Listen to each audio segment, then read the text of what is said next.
Bom, vamos lá, estamos de volta aqui. Nós estamos mostrando aqui a saída de bloco e volta do musical Mamma Mia, fazendo o nosso papel cultural. Foi hoje a coletiva de imprensa com o elenco e a TV Altiora esteve lá conversando também com o elenco. Semana que vem a gente fala mais, tá bom? Que estreia na quinta-feira. Nós estamos falando aqui da linguiça de Bragança, nós somos a terra da linguiça, então estamos sabendo das histórias. O Kleber da 9 de julho está dando os parabéns pelo programa, tá bom? É a nossa missão mesmo para a gente conhecer um pouquinho da linguiça aqui. Deixa eu passar para você, Danilão, começar esse bloco hoje. Vamos lá. Pois não. Marcos, é possível enfiar o pé na jaca? Não, sabe que assim, a gente, se a gente não conhecer a história, a gente está fadado a repetir, né, a história, e está falando não reconhecer algumas coisas importantes. E a gente acaba pagar de pirata, assim, repete, mas não sabe de onde vem.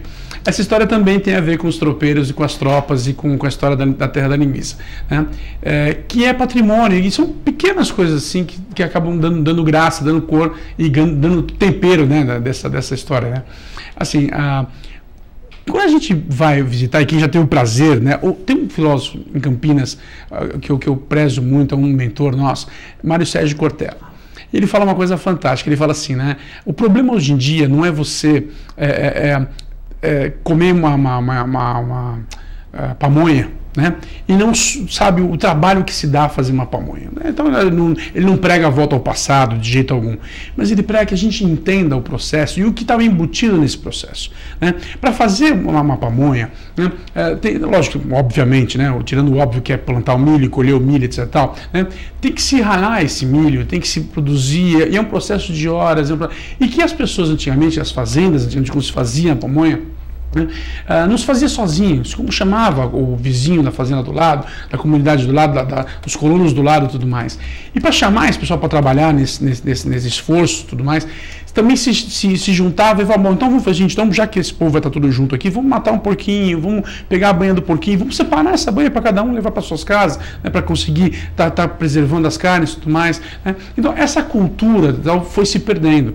E também, pior que ele fala, se perdeu também a capacidade de conversação e de trocar e de se repassar. A gente está vivendo hoje em dia uma geração, né, como você me pergunta do Alba, né, Antônio Carlos pergunta do Alba, assim, que a geração de hoje já começa a desconhecer de como a geração passada vivia. Nós sabíamos como nossos pais viviam, né? Os nossos pais viviam exatamente como os pais deles viviam. Mas a geração de hoje perde, não sabe. Eu me dei conta disso quando eu falei, antigamente quando eu trocava o seletor de canal. Minha sobrinha falou, seletor do quê? Né? Nem sabe o que é isso. Mas a televisão não tinha controle remoto? Eu falei, não, o controle remoto era eu, né, em que ficava em frente à televisão, né, olhando de frente à televisão, que era uma regalia que meu pai não deixava, na verdade, né, mas para conforto da família eu ficava de frente à televisão, bem pertinho, com o pé no seletor de canal, trocando o seletor de canal, meu pai falava, troca, para, era eu o controle remoto da televisão. Né? Então, como uma geração perde a referência da história da próxima, né, não vão só as histórias embora, vai a cultura, vai o que tem de bom também, e vai a conversação embora. Quando você fala do pé na jaca, por exemplo, né, é uma dessas corruptelas que acontecem, que a gente entende o que significa enfiar o pé na jaca. Né? Hoje, né, a gente vai no lago, você vê um monte de gente enfiando o pé na jaca. Né? Passar dos limites, né? Fazer uma besteira, etc. Ou cometer uma inconfidência, enfim. Né? Enfiar o pé na jaca é isso. Tem até uma novela, né, chamada Pé na Jaca e tudo mais. Então é muito comum isso para o brasileiro, para o paulista, enfim, o significado desse termo. Acontece o seguinte, você já andou debaixo de uma jaqueira? Já teve esse prazer aqui na Fazenda Markovics aqui? Tinha várias jaqueiras e tudo mais. É um prazer enorme. E toda vez que você vai numa jaqueira tem saguizo, inclusive, é uma coisa maravilhosa. Bom, é difícil pra caramba enfiar o pé na jaca, porque é um fruto desse tamanho, né? E não a pessoa precisa estar muito desavisada para conseguir enfiar o pé numa jaca, né? Precisa estar alterada para enfiar o pé na jaca? Talvez. Mesmo assim é difícil. Na verdade, esse termo não vem da jaca, do fruto jaca. Esse termo também vem da nossa história, né? Que é o seguinte, os tropeiros, quando vinham nas suas tropas, eles tinham dois tipos de solução para carregar as suas tropas, né? Deixa eu até localizar a imagem aqui, né? Eles tinham dois tipos duas maneiras de carregar os seus pertences, as suas comidas, suas tractanas, vamos chamar assim, né? Um era, na verdade, a bruaca.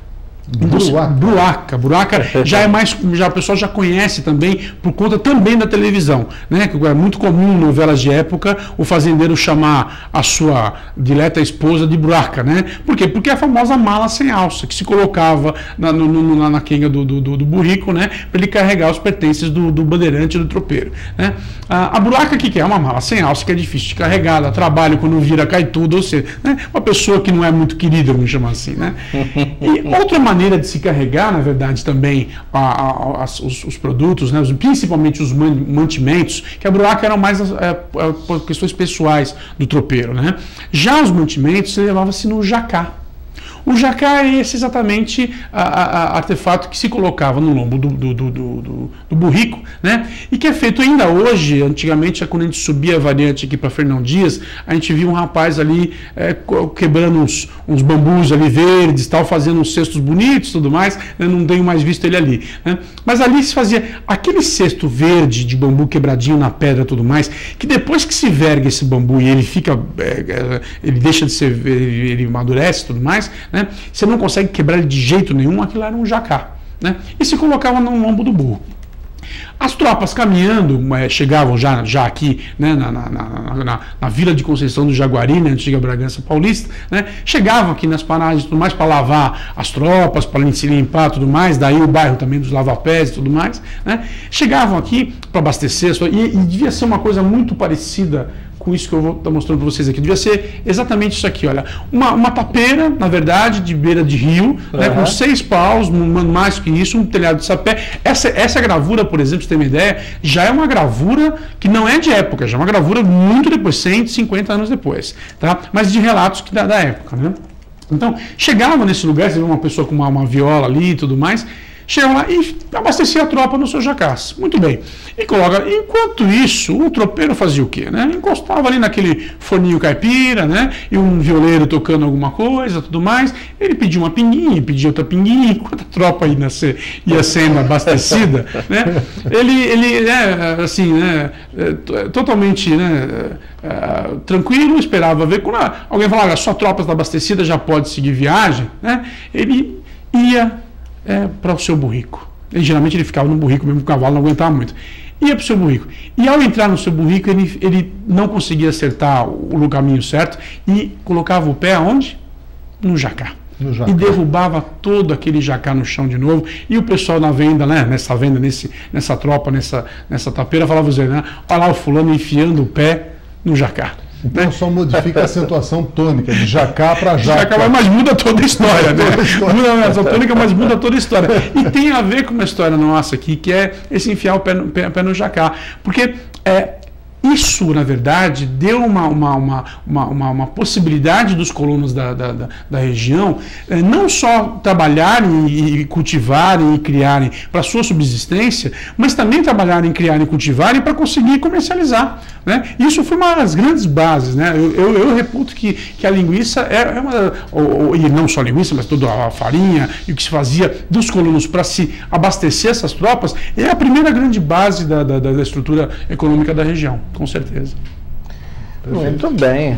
Agora, o Maxinho, olha as pessoas, quem é que é o Jorge de Oliveira? Ele quer saber aonde então ele compra uma linguiça bragantina genuína. Ainda existe? Olha, assim, ela existe com certeza. Assim, eu não gosto da expressão verdadeira. Eu acho que se ela é feita em Bragança Paulista e ela é uma linguiça, ela é verdadeira, portanto. Né? Mas eu gosto do que está sendo proposto, na verdade, né, de se começar a trabalhar uma questão de denominação de origem controlada, que é muito comum, por exemplo, em outros países, na Itália, né, com produtos como alguns queijos, etc. Né? Ou seja, o próprio champanhe, né? Não dá mais para fazer champanhe fora da região de Champagne, na França. Então não é champanhe, né? Alguma coisa, né, que o valha, mas não é champanhe, né? Eu acho importante porque nós tínhamos aqui durante vários anos, né, a Aurora de Bragança, a Sadia de Bragança sem merchan nenhum, tudo mais, né? Mas eram produtos que se assemelhavam com alguma coisa próxima daquilo que pode chamar de uma linguiça bragantina, mas não era. por outro lado, existiam pessoas, e aí quando eu falo, não é nem comércio mesmo, eram pessoas que faziam a legítima linguiça bragantina, que vinha com uma receita específica, com um tempero específico, né? E aí eu tenho que lembrar do seu Tião, né? O seu Tião, uma pessoa que fazia com um carinho danado, saía pelas ruas com aquelas malas de feira de pano, né? Vendendo as suas linguiças caríssimas, porque eram muito bem feitas, reputo ainda hoje como assim, pelo que eu conheci e ouvi falar também, das melhores linguiças feitas até hoje, né? Depois o seu João também, que foi feito já no Bar do Rosário, né? Iniciado por ele, né? Também com uma grande receita, uma grande marca da linguiça bragantina, né? Eu gostaria que inclusive tivessem mais estabelecimentos, mais pessoas fazendo, para que a gente conseguisse dizer para o turista, olha, essa é uma boa receita, essa é uma boa marca, etc. Tal. Se comprem em alguns bons estabelecimentos em Bragança Paulista. Hoje dá para se falar que existe sim uma boa linguiça bragantina, ela é bem feita, bem cortada, bem temperada, né? E aí existe a tradicional linguiça bragantina, que tem alguns atributos específicos também. Né? Posso perguntar por que a linguiça de Bragança vai erva doce? Essa é uma pergunta que tem que ser respondida e tem várias versões também da história, mas tem algumas todas elas, na verdade, se conjuminam e se convergem. Assim, a linguiça tradicional bragantina, e essa linguiça que tem que ser, acho que tem que ser passada e discutida e registrada até, de repente, como patrimônio da cidade, ela vai bastante erva doce, né? E por dois aspectos bastante interessantes. Primeiro, de novo, com o aspecto histórico-sociológico, assim, a questão da migração italiana. Né? O italiano trabalha muito bem com esse anis, com essa erva doce, né? Ele trabalha de maneira muito tranquila e muito apropriada com esse produto bem bacana. E isso aí, ó, tá aí o anis verde, né? A Pimpinella anisum. Enfim, é um produto muito bem trabalhado pelos italianos e tal. Mas também tem a nossa história aqui que reforçou essa situação, não é só para uma cultura italiana. Na verdade, quando se tem, aí um abraço para o pessoal dos Magrini, né, que foi dos primeiros do Matadouro e tudo mais, né, família Magrini. Então, assim, quando do Matadouro da cidade, né, já estabelecido, matando bastante criações, Bragança era muito conhecido por estar fazendo abater porcos, gado e também cavalo. Cavalo também tanto que o Brasil ainda hoje é um dos maiores exportadores de carne de cavalo que tem. Então, assim, o Matadouro de Bragança era responsável também por bastante dessas peças, né? Há uma brincadeira, inclusive, em leilões de cavalo, que se diz assim, né? Você olha, poxa, quando eu tenho um cavalo mais caidinho e tudo mais, eles chamam de Bragança. Né? Você tem um cavalo bom, eu tenho um cavalo mais ou menos caidinho, né? Que já não está bom para outra coisa, só serve para carne de cavalo. Só fala, eu tenho 2 Bragança, você não quer trocar por um seu? Né? Então é muito comum essa denominação, não é pejorativa, é uma qualificação que se deu para esse tipo de cavalo. Né? Então assim, mas nessa época acontecia, toda peça que para entrar no matadouro, né, tinha que ser minimamente inspecionada, ou seja, minimamente ela tinha que estar em boas condições. Né? O caminhãozinho lá, e vamos lembrar um caminhãozinho daquela época, né, que chegava lá nos idos de 1900, tudo mais, 1910, 1911, né, chegava para abastecer esse matadouro, chegava com algumas peças em cima dos outros, e às vezes o porquinho não estava em plenas condições, assim, né, muitas vezes estava um pouquinho doentinho, tá lá, das 6 peças que ele trazia, das 5 peças que ele trazia, tinha sempre um ali meio caidinho, tudo mais, e alguns deles já chegavam vamos dizer assim, porque não faziam mais parte do nosso meio, né, já tinham morrido, né. O fato é que ele não ia voltar com essa peça, né, porque não conseguia vender, não conseguia entrar no matadouro, ele não ia conseguir voltar com essa peça para a sua fazenda, para a sua região.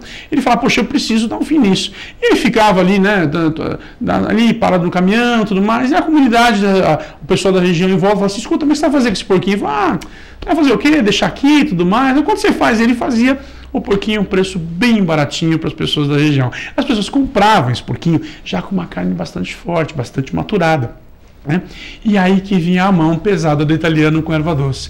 Então, na verdade, a receita do erva doce, né, na linguiça bragantina é, sim, por conta da questão italiana, da tradição italiana, mas também para mascarar um pouco da carne, dessa carne forte, do cheiro forte e da coisa forte do porco. Hoje em dia não se tem mais esse trabalho, ao contrário, né, a gente perdeu um pouco dessa tradição de se colocar a erva doce na linguiça, é uma composição muito muito bem-vinda. Eu acho que foi assim, como eu falo, de novo, né, toda a questão culinária tem uma questão social, assim, foi uma conjunção bem legal e é uma coisa que tem tanto os estabelecimentos como a prefeitura, como entidades do poder público tem que batalhar por denominação de origem controlada, de batalhar por essa informação e por esse patrimônio que é de Bragança, essa receita.